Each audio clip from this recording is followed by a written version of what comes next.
नमस्कार दोस्तों, मैं सौरभ मिश्रा आज सभी का इस वीडियो में स्वागत करता हूं। दोस्तों, आज हम लोग बिहार विशेष का सबसे इम्पोर्टेंट टॉपिक एंशिएंट हिस्ट्री का मौर्य साम्राज्य के बारे में पढ़ने जा रहे हैं। आप कोई सा एग्जाम देने जा रहे हो, चाहे वो बिहार एसएससी हो, बीपीएससी हो या कोई भी अन्य एग्जाम, बिहार कांस्टेबल, बिहार दरोगा, जो भी हो एग्जाम हो और उसमें बिहार विशेष से क्वेश्चन आने हैं, तो एंशिएंट हिस्ट्री में मौर्य साम्राज्य बहुत महत्वपूर्ण टॉपिक हो जाता है। या आप कोई भी नेशनल लेवल का एग्जाम देने जा रहे हो तो मौर्य साम्राज्य हमेशा एक विशेष टॉपिक के रूप में महत्व रखता है। तो चलिए शुरू करते हैं दोस्तों। यदि हम बात करें मौर्य साम्राज्य की स्थापना की, इसकी स्थापना की थी चंद्रगुप्त मौर्य ने। कब? 321 ईसा पूर्व। इन्होंने नंद वंश के शासक घनानंद को पराजित करके मगध पर मौर्य वंश की स्थापना की थी। अक्सर क्वेश्चन पूछ लिया जाता है कि मौर्य वंश से पहले किसका शासन था मगध में, तो नंद वंश का शासन था। यदि पूछा जाए मौर्य वंश के बाद किस वंश का शासक था, तो बृहद्रथ की हत्या की थी उसके ही सेनापति पुष्यमित्र शंगु ने और स्थापना की थी शंगु वंश की। तो बाद में शंगु वंश की और पहले नंद वंश का शासन था। इस बात को याद रखना है, ठीक है। यदि आपसे पूछा जाए कि मगध पे शासन करने का क्रम क्या रहा है, तो सबसे पहले हर्यक वंश रहा है, फिर नाग दशक वंश रहा है, फिर नंद वंश रहा है और तत्पश्चात मौर्य वंश रहा है। अब चलिए हम आगे बढ़ते हैं। तो सम्राट चंद्रगुप्त मौर्य ने जो है मौर्य वंश की स्थापना चाणक्य, जो इनके गुरु थे और बाद में इन्हीं के दरबार में प्रधानमंत्री के पद पर आसीन हुए, इनकी सहायता से किए थे। याद रखना है, चाणक्य का ही नाम कौटिल्य और विष्णुगुप्त था। बीपीएससी में आपको जब प्रीवियस ईयर के क्वेश्चंस दिखेंगे तो वहां पे दिखाई पड़ेगा कि चाणक्य का अन्य नाम क्या था या कौटिल्य का वास्तविक नाम क्या था। ऐसी विशेष प्रकार के कई क्वेश्चन हमें दिखाई पड़ते हैं। और वहीं आगे पढ़ें, इनके द्वारा एक रचित पुस्तक है अर्थशास्त्र। इसके बारे में दो चीजें पूछी जाती हैं कि अर्थशास्त्र की रचना किसने की थी, तो आप सभी को पता है चाणक्य, कौटिल्य, विष्णुगुप्त, जो भी ऑप्शन में दिया रहे या एक ही व्यक्ति के अलग अलग नाम है। और यह पुस्तक किसके संदर्भ में लिखी गई है, तो याद रखिएगा यह मौर्य वंश के राजनीति व्यवस्था या प्रशासनिक व्यवस्था के बारे में लिखी गई यह क्वेश्चन है। और इस पुस्तक में बताया गया है कि मौर्य वंश का जो प्रशासन था वह 28 अध्यक्षों यानी जो सर्वोच्च अधिकारी हैं तथा 18 महामात्र या तीर्थ अधिकारी भी नहीं कहते हैं की सहायता से चलाया जाता है। चंद्रगुप्त मौर्य के टाइम पर ही सेल्यूकस निकेटर ने 305 ईसा पूर्व आक्रमण किया था, जिसमें सेल्यूकस निकेटर की पराजित हुई थी और बाद में उसने अपनी पुत्री हेलेना का विवाह चंद्रगुप्त मौर्य से कर दिया था। और अंतिम समय में चंद्रगुप्त मौर्य पहले तो क्षत्रिय धर्म को मानते थे और बाद में उन्होंने जैन धर्म को स्वीकार कर लिया और श्रावण बेलगोला, जो कि कर्नाटक में स्थित स्थान है, वहां पर चले गए और संलेखना पद्धति से अपने प्राण को त्याग दिए। दोस्तों, संलेखना पद्धति है जिसके द्वारा जो जैन धर्म के अनुयायी होते हैं तप के माध्यम से अपने शरीर को त्याग करके परलोक को चले जाते हैं। अब आगे बढ़ते हैं। तो चंद्रगुप्त मौर्य के बाद जो है मगध की गद्दी पर बैठते हैं इनके पुत्र बिंदुसार। बिंदुसार चंद्रगुप्त का ही पुत्र था और इन्हें जो है इनके नाम के आगे जो है कई सारी उपाधियां हमें दिखाई पड़ती हैं, जैसे शत्रुनाशक या जो है शत्रुनाशक एक रूप में इनकी उपाधि दिखाई पड़ती है, जिसका आप लोग को याद रखना है। बार बार क्वेश्चन यहाँ से दिखाई देता है। अमित्रघात कहा जाता था और जैन ग्रंथों में इनके उपाधि जो है सिंहसेन के नाम से इन्हें जाना जाता है। और विशेष रूप से जो इनसे क्वेश्चन पूछा जाता है वह यह है कि इन्होंने एक सीरिया के शासक थे एंटियोकस, और इससे इन्होंने मीठी मदिरा, सूखी अंजीर तथा विद्वान एक मांगा था। इसी के विषय में बार बार यहाँ से क्वेश्चन पूछा जाता है। तो क्या क्या मांगा था इन्होंने? मीठी मदिरा मांगी थी, सूखे अंजीर मांगे थे तथा एक विद्वान मांगा था। लेकिन एंटियोकस ने जो है दार्शनिक यानी विद्वान को छोड़कर सभी वस्तुएं भेज दिया था और दार्शनिक बाद में आया था मिस्र के शासक टालमी दुटी ने डायनीसियस नामक जो एक विद्वान था उसे इनके दरबार में भेजा हुआ था। बाद में यदि बात करें तो यह एक आजीवक धर्म के अनुयायी थे और 273 ईसा पूर्व में बिंदुसार की मृत्यु हो जाती है और इनके पश्चात इनके पुत्र जो है अशोक गद्दी पर बैठता है। अब अशोक की गद्दी पर बैठने से पहले ही हम लोग यहाँ पर देख लेते हैं थोड़ा सा कि मौर्य वंश का साम्राज्य कैसे चलता था। सबसे ऊपर जो है दोस्तों प्रशासक होता था, जिसमें राजा आसीन होता था, आप सभी जानते हैं, जैसे कि चंद्रगुप्त मौर्य, बिंदुसार, अशोक इत्यादि। फिर बाद में इन्होंने अपने राज्य को, क्योंकि इनका पहला ऐसा राज्य था भारत का जिसने संपूर्ण भारत पर नियंत्रण स्थापित किया था, तो इन्होंने अपने राज्यों को छोटे छोटे प्रांतों में विभाजित करके रखा था, जैसे अवंती, तक्षशिला, ऐसे अलग अलग कई ढेर सारे प्रांत थे। तो इन्होंने प्रांत में बांट रखा था और प्रांतों का जो मुख्य अधिकारी होता था दोस्तों उसे राज्यपाल या उपराजा कहते थे। जो मुख्यतः इस पर राजकुमार गद्दी पर बैठते थे और उन्हें उपराजा के नाम से जाना जाता है। जैसे कि अशोक जो है बिंदुसार के समय पे जब राजा नहीं बना था तो अवंती का राज्यपाल था। फिर उसके बाद इनका जिला के रूप में इनके प्रशासन को बांटा गया था और यहाँ पर जो अधिकारी था उसे स्थानिक कहा जाता था।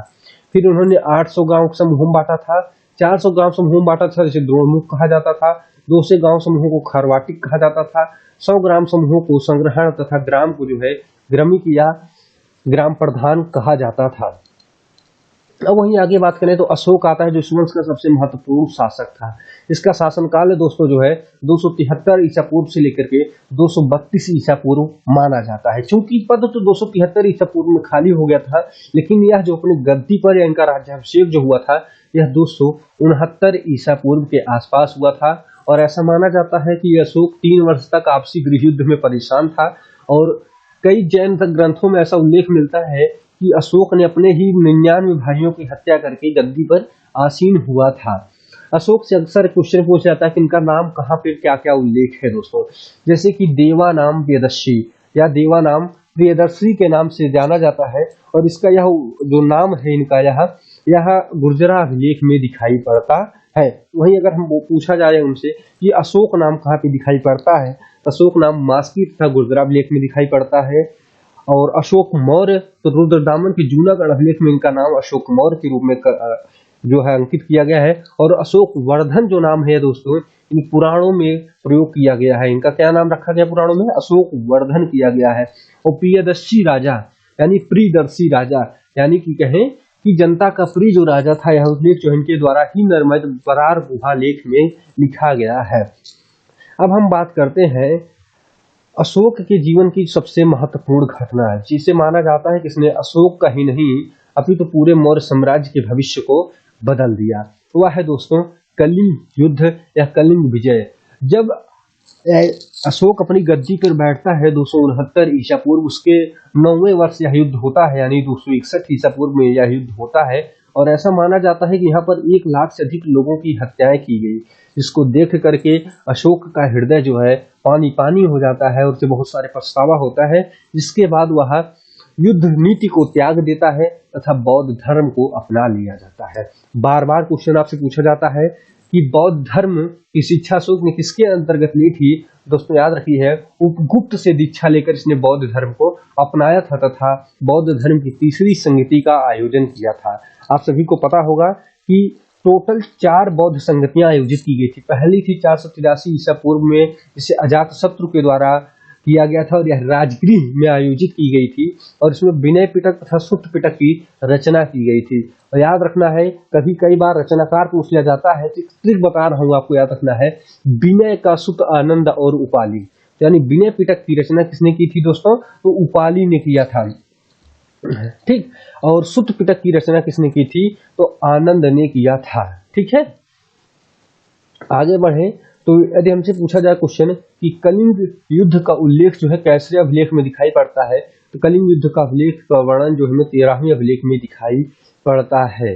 जो इन्होंने तीसरी संगति का आयोजन किया था, इसमें जो अध्यक्ष थे वह मेगालिपुत्तिस्म थे और इसी समय जो है अधिधम्म पिटक की रचना की गई थी, याद रखिएगा।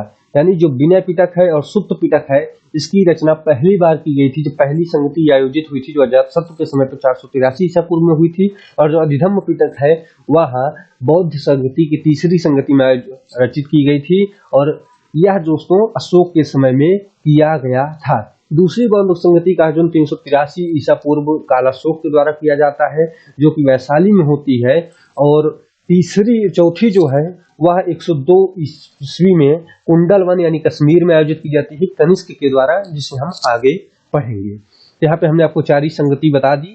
पहली संगति 483 ईसा पूर्व, दूसरी 383 ईसा पूर्व, तीसरी जो है दोस्तों 247 से 250 ईसा पूर्व के आसपास माना जाता है और चौथी जो है 102 ईस्वी के आसपास माना जाता है। अब क्वेश्चन पूछा जाता है कि अशोक के अभिलेख किन किन भाषाओं में लिखे गए थे। याद रखिएगा दोस्तों अशोक के अभिलेखों को 4 भाषाएं में दिखाई पड़ती हैं। एक ब्राह्मी जो कि पूर्वी भारत में लिखा गया है और एक खरोष्ठी लिपि जो पश्चिम भारत में प्रयोग की गई है और ग्रीक और अरामाइक लिपि जो सीमा प्रांत में उपयोग किया गया है। इसमें सबसे ज्यादा पूछा जाता है तो ग्रीक और अरामाइक लिपि कहाँ पे उपयोग है। तो याद रखिए जो ग्रीक लिपि है यह दरअसल इसको इंडो यूनानिक लिपि कहते हैं। तो इंडो यूनानिक लिपि का प्रयोग किया गया है दोस्तों पश्चिम भारत में, यानी पाकिस्तान, अफगानिस्तान, जहाँ पे शहबाजगढ़ी अभिलेख जो प्राप्त हुआ है और मनसेहरा का अभिलेख जो प्राप्त हुआ है, इसमें जो है अरामाइक लिपि का प्रयोग हमें दिखाई पड़ता है। और ऐसा इसलिए दोस्तों क्योंकि जब 327 ईसा पूर्व सिकंदर का आक्रमण होता है, उसके बाद जो है जो पश्चिम भारत है वहां पर कई ढेर सारी यूनानी बस्तियों की स्थापना की गई। और अशोक का उद्देश्य था कि अपनी बातों को जो है क्षेत्रीय भाषा में कहा जाए, जिससे लोग उसको सुन सके, समझ सकें और अपने जीवन में उतार सके। इसलिए उसने अलग अलग भाषाओं में अलग अलग क्षेत्रों में लिखा। जैसे कि जो लिपि का प्रचलन जहाँ पे ज्यादा था उस लिपि में वहां पर रचना की गई। अब कुछ हमें प्रमुख बिहार के जो अशोक के अभिलेख हैं जो बिहार में उपस्थित हैं इनको याद रखना है। जैसे कि लघु शिलालेख या सासाराम बिहार में पाया गया है, इसको याद रखना है। स्तंभ लेख हमें दोस्तों लौरिया अररेज पूर्वी चंपारण तथा लौरिया नंदगढ़ पश्चिमी चंपारण में हमें इनका अभिलेख मिलता है, तथा रामपुरवा अभिलेख जो है हमें यहाँ पश्चिमी चंपारण और वैशाली में मिलता है। सबसे इंपॉर्टेंट है यहाँ पर गुहा लेख जो बरार की पहाड़ियों में आजीवक संप्रदाय के लिए बनवाया गया था अशोक के द्वारा। देखिए जो ये स्तंभों का निर्माण और स्तूपों का निर्माण तो पहले से भी हमें दिखाई पड़ता है, लेकिन जो गुफाओं का निर्माण किया जाने लगा, ये मौर्य काल की विशेष एक उपलब्धि है या हम कहें एक विशेष रचना है जो अशोक के समय में ही प्रारंभ हुई। उसमें क्या था, पहाड़ों को काट करके निवास स्थान बनाया जाता था, उनके दीवारों पर अलग अलग लेख लिखवाए जाते थे और यहाँ अलग अलग संप्रदाय की साधुओं भिक्षुओं को रहने के लिए दिया जाता था, जिससे वह वर्षा काल में अन्य समय में वहां पे रह सके। इसी प्रकार ही अशोक ने बरार की जो कहाँ पे बरार पहाड़ी गया में स्थित है, वहां पर आजीवक संप्रदाय के लिए लेखों का निर्माण कराया हुआ था। यहाँ मुख्यतः 3 गुफाएं निर्मित की गई थी, इनका अलग अलग नाम है, उसे आप लोग पुस्तक से देख लीजिएगा दोस्तों। ये था हमारे अशोक और मौर्य वंश के बारे में विशेष कुछ बातें। अब इस बात और याद रखिएगा, इस वंश का अंतिम शासक बृहद्रथ था। 175 बीसी में इसकी हत्या कर दी गई थी इसी के सेनापति पुष्यमित्र शंगु के द्वारा। तत्पश्चात वहां पर शंगु वंश की स्थापना होती है। और एक हमसे महत्वपूर्ण क्वेश्चन कई बार पूछा जाता है कि जो इनके प्रमुख अधिकारी हैं इनका नाम अलग अलग था और उनका क्या कार्य था। जैसे महामात्य, जो प्रमुख अधिकारी होते थे उन्हें महामात्य कहा जाता था, इस बात को आपको ध्यान रखना है। रूपदर्शक जो है सिक्कों के जांच करता अधिकारी था। अमात्य जो है महामात्य से नीचे का ही उच्च प्रशासनिक अधिकारी होता था। अग्रमात्य प्रधानमंत्री होता था। जैसे कि आपको याद होगा कि चंद्रगुप्त के समय पर प्रधानमंत्री कौन था दोस्तों, तो उनके गुरु चाणक्य थे उस समय पे। स्टोनोमोई नगर अधिकारी होता था। रज्जुक यहाँ पर जो है साम्राज्य एवं न्याय व राजस्व अधिकारी होता था। संवर्णिक टकसाल का प्रमुख अधिकारी होता था। मैं यहाँ पर उन्हीं अधिकारियों का नाम ले रहा हूँ जो अति महत्वपूर्ण है, उन्हें विशेष रूप से नोट कर लीजिए और इनको याद रखिएगा। यदि आपके पास बीपीएससी का पुराना पेपर होगा तो उसमें आप देखेंगे कि कई अधिकारियों के बारे में पूछा गया है, जिसमें एक रज्जुक है और आगे एक महामात सर्प जो गुप्त विभाग का जो प्रमुख अधिकारी होता था उसे कहा जाता था। और याद रखिएगा गुप्तचरों को गूढ़ पुरुष के नाम से भी जाना जाता था। और यहाँ पर 2 प्रकार के गुप्तचर पाए जाते थे, एक जो एक ही निवास स्थान पर रहकर सूचनाओं को इकट्ठा करते थे और एक वो थे जो अलग अलग जगहों पर जाकर के सूचनाओं को इकट्ठा करके राजा को देते थे। ये कुछ प्रमुख अधिकारी थे। और आगे बढ़े जैसे युवराज, राजा का उत्तराधिकारी, आप सभी को पता है, इसे बताने की जरूरत नहीं है। एक संनिधाता या बहुत ही महत्वपूर्ण अधिकारी ही, इसे बार बार याद रखिएगा, इसे कोषाध्यक्ष भी कहा जाता है और इसका काम होता है राजकीय कोषागार का प्रधान अधिकारी होता है। दूसरा होता है समहर्ता। यह दोस्तों याद रखिएगा, ये जो राजस्व विभाग है उसका जैसे जो संनिधाता कोषाध्यक्ष है, लेकिन जो समहर्ता है कर को जमा करता था। वहां पे जो संनिधाता था जो कर आता था उसकी देखभाल किया करता था। प्रतिष्ठा फौजदारी न्यायालय का न्यायाधीश को कहा जाता था और फौजदारी न्यायालय को कंकट शोधन कहा जाता था। न्यायालय 2 प्रकार के थे, एक फौजदारी न्यायालय और एक जो है कंकट शोधन न्यायालय, फौजदारी न्यायालय और दीवानी न्यायालय। दीवानी न्यायालयों को दोस्तों धर्मस्थीन कहा जाता था और जो फौजदारी न्यायालय थे उन्हें कंकट शोधन कहा जाता था। अन्य की बात करें तो जैसे कि गूढ़ पुरुष, गुप्तचर को गूढ़ पुरुष जो कहा गया वह कहाँ किया गया है, वह अर्थशास्त्र में गुप्तचरों को गूढ़ पुरुष से उच्चारित किया गया है। आज का वीडियो दोस्तों यहीं तक था। आपसे मिलेंगे एक अगले वीडियो में। क्योंकि हमारा बिहार विशेष में एंशिएंट हिस्ट्री समाप्त हो गया है तो अब हम इसके एमसीक्यू को देखेंगे। तो मिलते हैं आपसे अगले वीडियो में, तब तक के लिए धन्यवाद, नमस्कार। पढ़ाया हुआ पसंद आया हो तो उसे आप चैनल को सब्सक्राइब कर दीजिए, वीडियो को लाइक कर दीजिए तथा कमेंट में इस पीडीएफ का लिंक पिन कर दिया जाएगा, उसके माध्यम से आप उसको डाउनलोड कर सकते हैं। मिलते हैं अगले वीडियो में, तब तक के लिए धन्यवाद।